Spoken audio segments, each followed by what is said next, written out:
I joined this audition because I want to prove something about myself.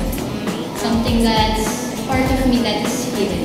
Well, I'm a really outgoing person, so I like to do many stuffs, yun. Pag nagtatagalog ako, mas makilala niyo ako, makita yung personality ko. Hindi sa dahil hindi ako marunong mag-English, dahil sa mas mapapakita ko kung sino ako, kung ano ako, tsaka may express ko talaga yung emotions ko. Kaya gusto ko, nagtatagalog ako. She was actually very interesting, very thick Philippines, which is really, really cool.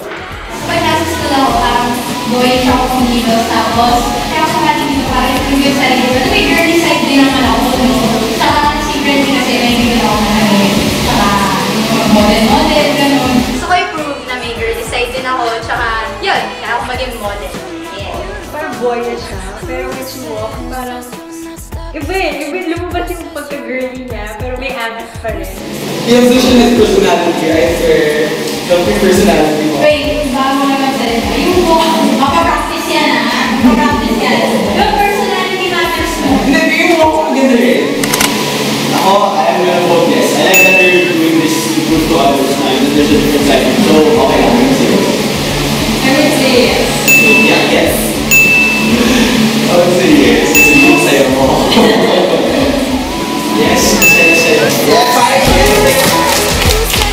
It was fun. Saya-saya. Favorite part ko yung nasa judges na kasi parang nag-uusap lang kami. So, saya-saya. Siyempre, masaya. Malungkot, di ba? Tip ko lang sa inyo kasi ako kasi madaldal ako. So, maging madaldal din kayo. Kung hindi nyo kaya, be yourself lang talaga.